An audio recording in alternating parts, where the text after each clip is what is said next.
Hello, ladies and gentlemen. My name is Kurt, and welcome to episode 296 of Far Lands or Bust. Woof!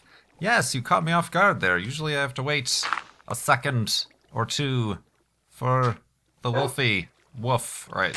It looks like the coast might be clearish.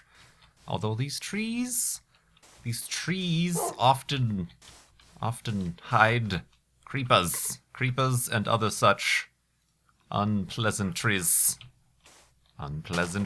Oh yeah, this is the last episode I kind of... Oops. Took a while to find a suitable hidey hole... Whoa, what is wrong with my mouse? A suitable hidey hole place, but regardless, we're starting, like I said, with episode 296. Far Lands or Bust. What do I gotta do? I gotta get rid of, some extraneous supplies. Grab a boat, because we're going west, and there seems to be an ocean to the west. Look at how amazingly simple these boats are to control. I can look to my right and still be traveling using the A key in a strafing motion. Oh, and then Wolfie can spawn on one of these two blocks. Oh, or maybe not. How about these blocks? No. Yep, right there. Good job. Woof. I could even perhaps travel backwards and look where I'm going. Or, well, not look where I'm going is actually what I'm doing right there. Weren't these boats absolutely magical? I am, of course, referring to, for those of you who have watched my latest Mindcrack episodes, I'm doing a little bit of exploring, and there's a lot of ocean, since we are on kind of an island. Well, actually, we literally are on an island, a continent, if you will. And the boats in the latest versions of the game, I believe that happened in the 1.6 update, did it not? Or was it 1.5? Recently, the 1.6, the horse update, because they changed it because horses changed. So now, the minecarts, the boats, the horses act similar as to an item you can sit on and ride, and then you have to click left shift to dismount.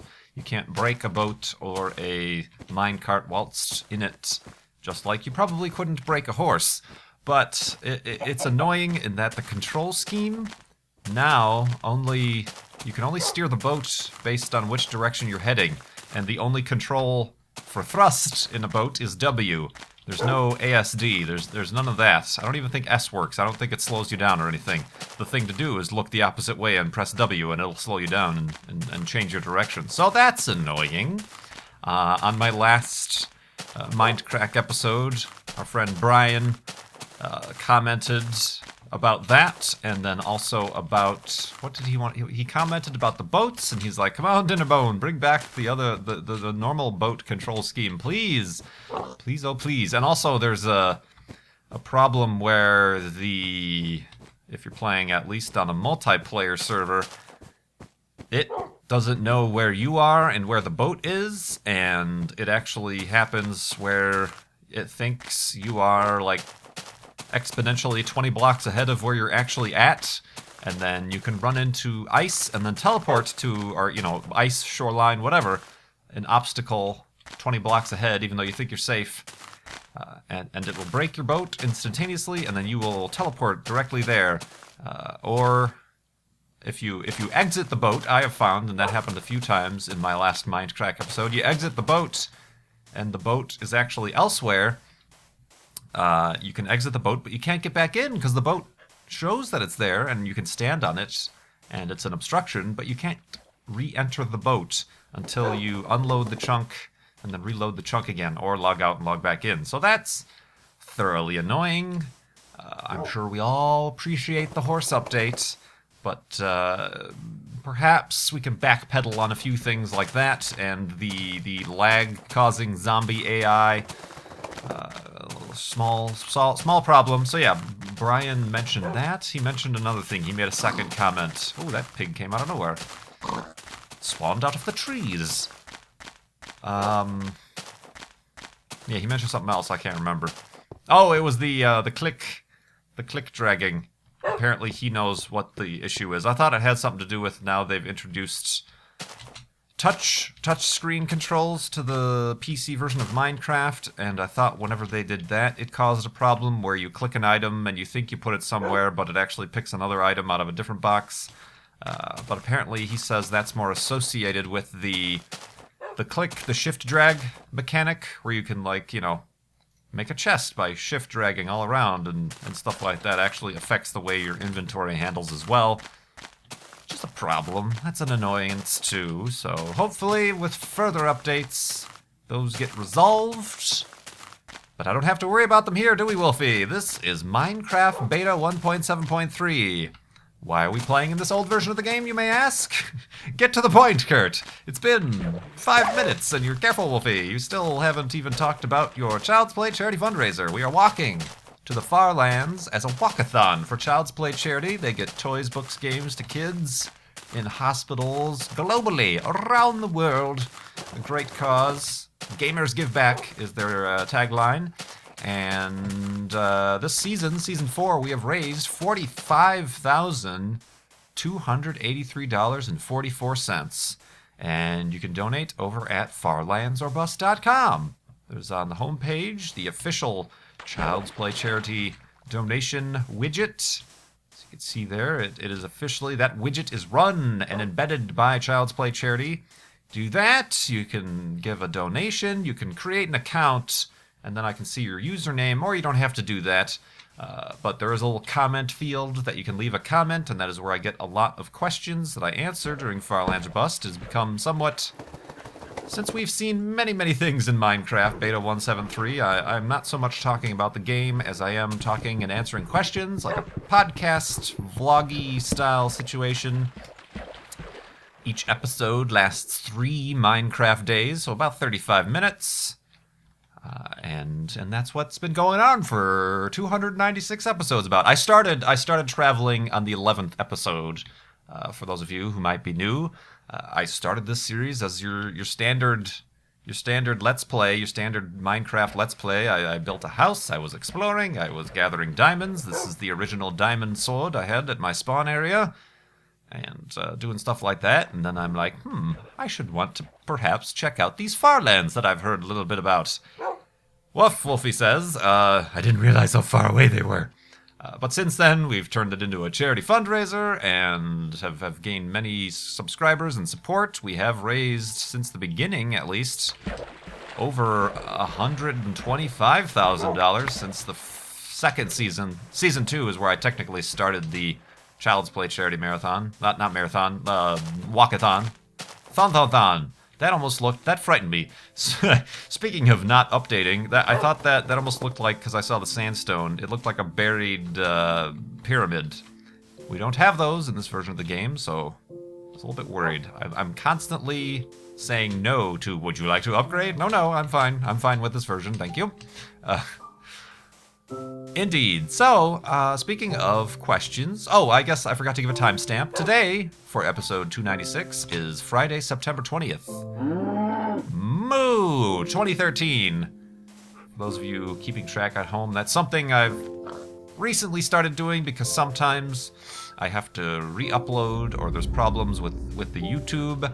And I figure for reference, if anybody is trying to keep track of the topical topics of topitude that I am talking about in these episodes, it would help to have a timestamp, more reliable than that which is on YouTube. This is kind of a cool place. Got these little squares cut open, and a nice little ravine-type canyon over there. But I do have questions. In addition to questions from donations, I take questions in the comments. Haven't answered a bunch of those lately, but I have gathered a small handful here, which I will answer. They're kind of quick-fire, rapid questions, but Archduke QWA asked, Kurt, if you were able to study a celestial body with your very own probe, what would you study and why? Natalie Portman. No. Sorry, I couldn't resist. This is a family show, Kurt. What's wrong with you? I would probably... It was really cool. The, what was it? It was, Cassini and the, what was the probe that landed on Titan? Why am I not remembering this? I should probably just get an even stack of coal, shouldn't I? make the most of my inventory. There we go. It was New Horizons, and it dropped the... Oh, not New Horizons. That's the one going to Pluto. Excuse me. Cassini and Deep... No, not Deep Impact. That's the one that ran into a comet. Cassini... Huygens. The Huygens probe. Named after somebody Huygens, who might have been the astronomer to have discovered Titan, maybe? Around Saturn back in the day? Possibly, I don't remember.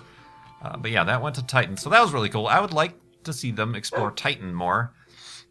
It's the largest moon of Saturn that has an atmosphere. Let's go to sleep, and we'll continue talking in the morning, because this is what happens in Farlands or Bust.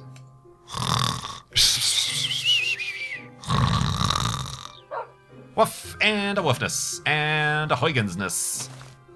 And continuing on. So yeah, exploring Titan would be cool, but definitely Europa. It's very popularized recently. If I mentioned a few episodes ago the kind of small budget indie sci-fi film, The Europa Report. Very good depiction of space flight. Where they go to Europa is the ice moon of Jupiter. Well, one of the ice moons of Jupiter, and it has been studied, and it has been mused about that it is covered in a thick sheet of ice, but underneath there could be a very salty water ocean just covering the entire planet underneath, and there is some sort of radiant heat source from within the actual planet. So at a certain depth it could be warm water, and like I said, salty, briny. There's little cracks and fissures on the ice that when looked at, they have a slight brownish hue. Could be an indicator for some sort of organic process, or it could be something underneath that's coming through that is not quite organic yet, but is made up of the organic molecules that then could lead to the development of some sort of simple life forms, simple single cellular life forms or something like that, bacteria, something like that. So that would be cool. There's already, there's plans and schematics about some sort of drill that would, with some sort of nuclear power source, heat up the ice and drill downwards, so that then would turn into a submersible once it gets to the under ice ocean, and could actually go around and explore. Of course, the way the Europa Report took it was a bit of a more extreme angle, although you couldn't discount technically what happened in Europa Report. I won't give any spoilers, but since we haven't been there and we haven't drilled into the ocean, we have no idea. That very well could be what's underneath there. Not saying they find anything or not. But Europa would definitely be on top of that list. I've named my computer Enceladus. What is Enceladus? Is a moon of Saturn, but very similar conditions. Very, ice sheets, ice-covered moon.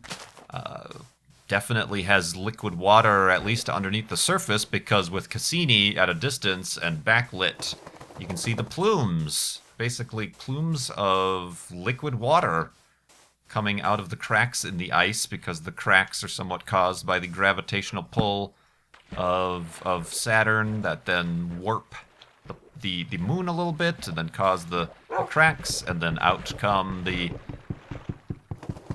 water jets, I suppose you could say, and then the jets of particles actually have created one of the faint rings of Saturn, which is very cool. But yeah, Enceladus definitely up there. So yeah, and of course, I mean, we've oft neglected Uranus and Neptune. I feel like, we have a probe orbiting Saturn, we've had a few probes, and we currently have Juno on the way to orbit Jupiter. We have Messenger is currently around Mercury. Do we have... I don't think we have... The Japanese sent something, but it has failed. With one of its burns failed, so it's not going to make it, but it was supposed to orbit and study Venus. So I feel like it would be a goal for planetary science to have a probe orbiting and observing, much like Cassini does, each of the major planets for changes and things. You know, what if we had a probe orbiting Jupiter when, in the last few years, amateur astronomers have caught on video impact events, asteroid impact events, or comet impact events on Jupiter's surface.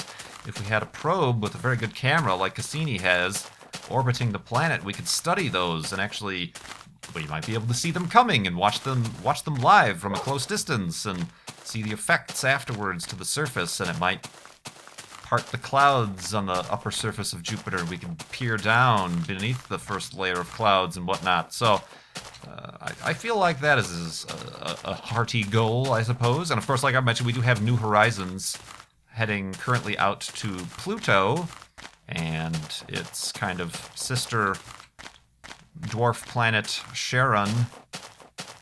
Ooh, that's interesting.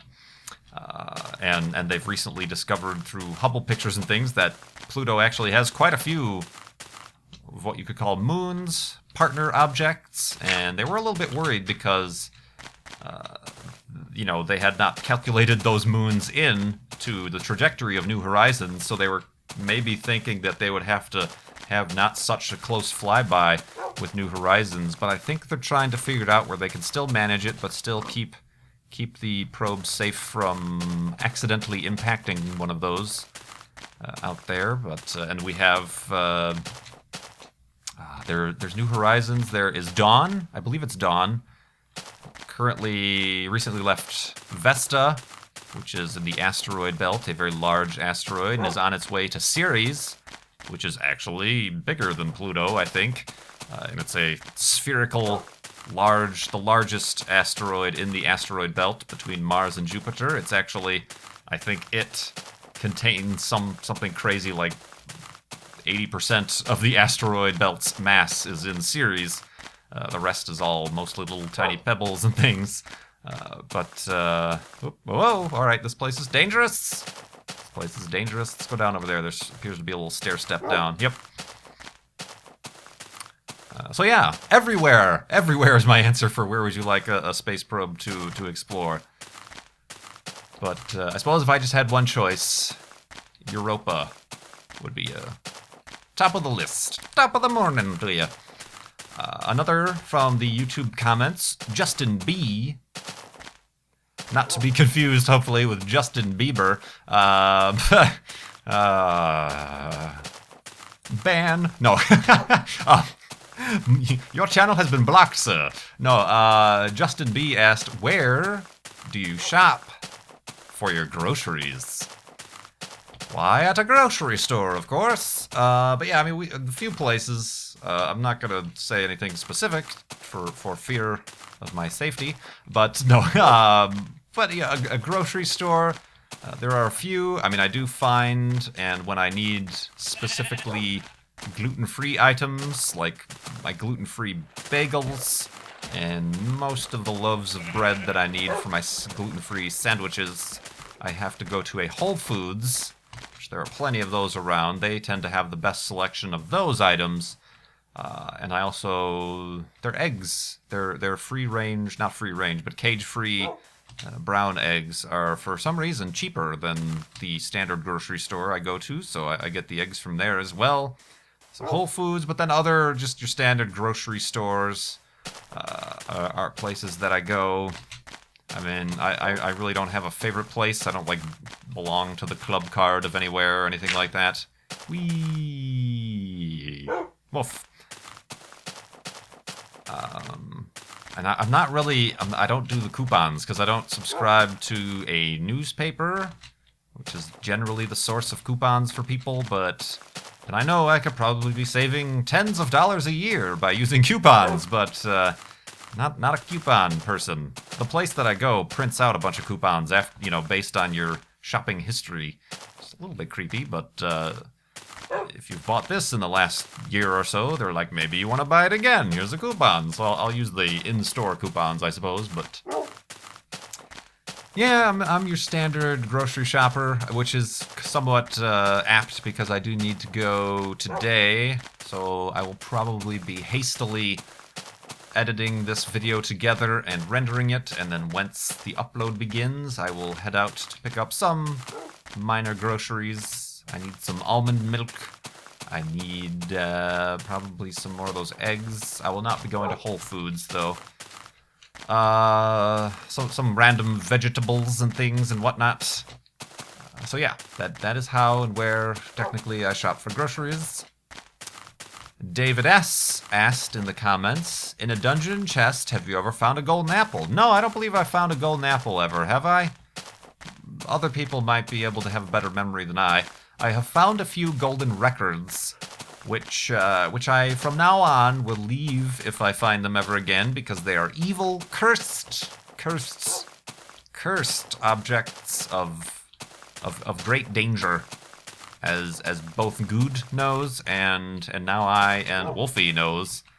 I am, of course, referencing during the last walk-a-thon, I found a chest with a golden record, I took it, and not 10 minutes later or so is when I had the unfortunate occurrence of Wolfie suddenly despawning out of nowhere.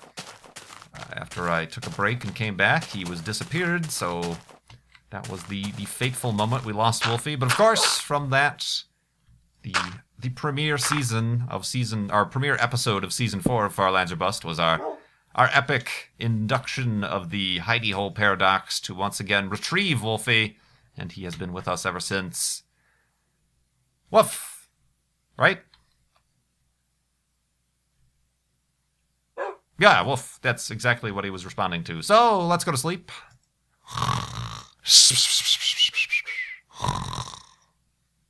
And awakeness, and I have another apt question from the comments regarding this that just happened now. Jaded1 asked, Kurt, have you ever been without a bed when the night sets? Not recently. Recently I have kept well stocked up on wood and wool, but early on in my journey, there were a few times where I ran out of wool and was unable to make a bed. Whoops, I got kind of a little lagged there and turned left accidentally. And I did have to spend an evening either tunneling down, kind of UHC style, tunneling down and trying to find some resources for the night, or just kind of sitting there and waiting out the night. Whoa, careful, Wolfie. But that was very early on in the journey, so I have yet to have done that recently. So yeah, I'm pretty good about that. I mean, there was a series of episodes where I remember I was in like a snow biome, and I'm like, where are all the sheep? I can't find any sheep, and I was just looking for sheep and could not find a single sheep, and that was without a bed for that night, so that was no good. But Wolfie remembers. I think he was there. Yeah, I think Wolfie was there. So yeah, not lately. I think that was in the first 100 or so episodes. Yeah, I'll just swim there. It seems like ice is starting to form around here, so I'll swim to the ice and start walking on the ice. So yeah, that's kind of the handful of comments I have from YouTube comments. If I could go to the donation comments and questions. I kind of mentioned last episode a little bit about advertisements and YouTube and how I personally make my income. Mentioned ad block a little bit, which I don't want to mention again because the comments go nuts. But this one anonymous donator asked, would you consider joining the Green Brothers from, what was that? Oh, that was like a bubble that went in my face. I just saw a white pixel consume my screen, and I'm like, what? Would you consider joining the Green Brothers Subbable.com? The Green Brothers being Hank and John Green of the Vlog Brothers. I know that you used to have a way for people to contribute directly, yes, very early on, to my channel, but now prefer that they give their money to Child's Play. Yes, I don't take personal donations anymore. That I appreciated all of those, and those helped me get off the ground and get started running here, but if you would like to support me, I ask you support Child's Play charity at farlandsbus.com using the Child's Play charity chip-in widget. Blah, blah, blah, blah, blah, blah, is Subbable too similar to that to consider? I watched and have been watching Subbable. There are other similar things. Basically, for those who don't know, Subbable.com is something that the Vlog Brothers set up because they're not, and they make a very good point, and I definitely agree with them. While the advertising model certainly works well for television, and that is why it has carried itself over into web video and whatnot, commercials and ads don't necessarily care about the content or the viewer's engagement in the content. They just care about views, statistics, numbers. 1, 2, 3, 4, 5, 6 views. Your CPMs. How much am I paying for how many eyeballs to see this product or service or whatnot? And while it right now is a decently, although moderately decliningly sustainable method for funding web video, there is that problem where the advertising doesn't care literally about the content. It just cares about delivering ads to eyeballs, and perhaps specific targeted eyeballs, I could say, is as far as they get involved there. So Subbable.com they started. It's where the viewer supports the content creator, not through just direct donations, here's $20 or whatever like that, and not through subscription model either. There's a problem with the subscription model in that you lock out people who don't subscribe, and that, a lot of people were worried when YouTube introduced, we're now going to allow certain channels to be subscriber based only and on a monthly basis. And people were worried, oh no, are my favorite Let's Players going to do that? No, that's not applicable here. That's if HBO or BBC or somebody wants to start uploading videos to YouTube or whatever, they can take subscription fees. But anyway, that model is problematic because it's the paywall. It's a paywall, basically. It's like trying to read an article on the Washington Post, but you've seen your two daily articles today. You have to sign up for a subscription if you want to read more articles about your world and what's going on around you. So there's a problem with that intrinsically as well.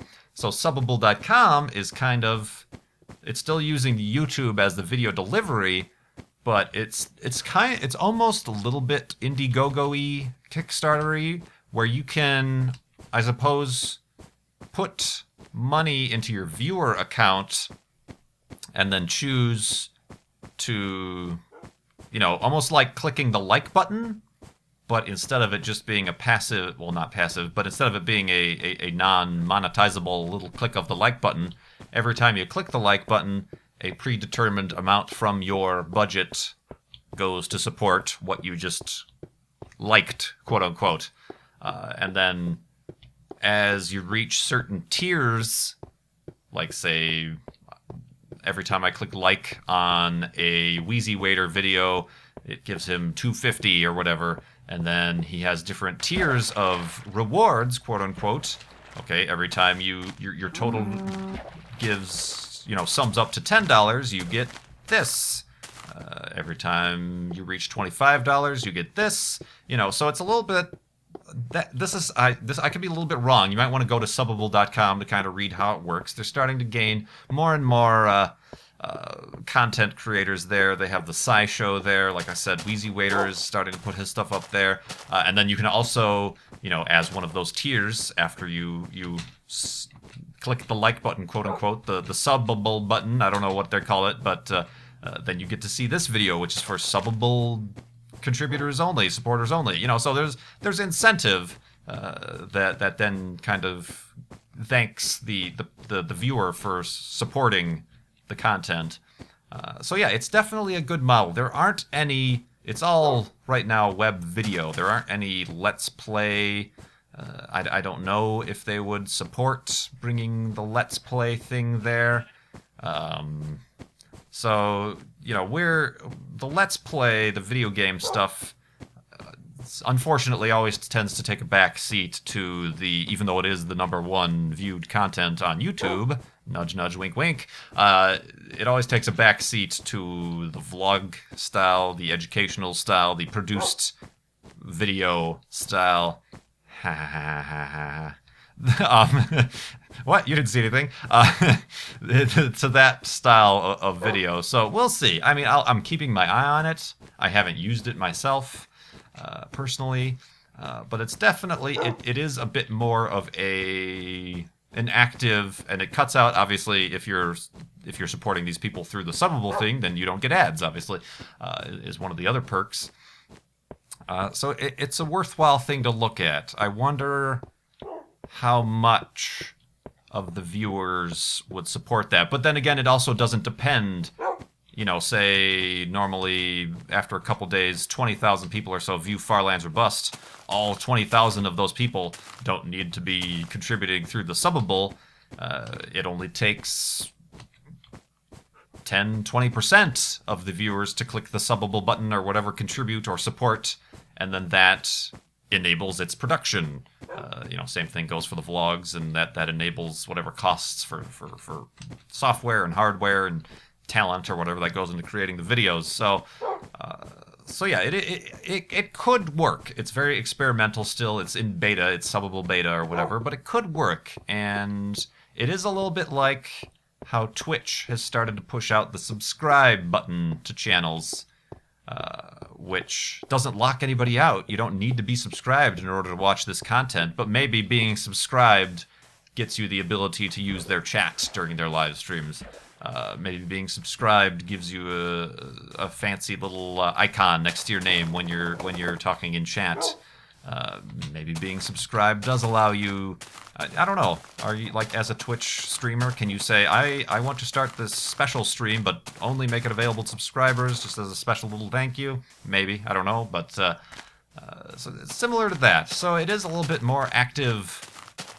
The viewer is supporting the content creator sort of situation, and that I like.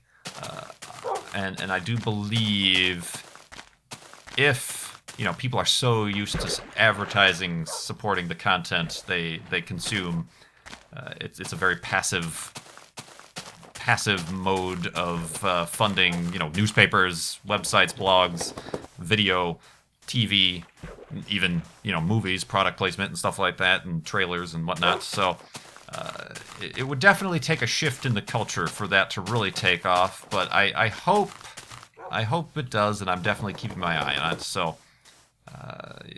don't expect, like I said, I'm not involved in that in any way, so don't expect me to, like, next month be like, haha, now you can support me via subbable. Nothing like that's going to happen anytime soon.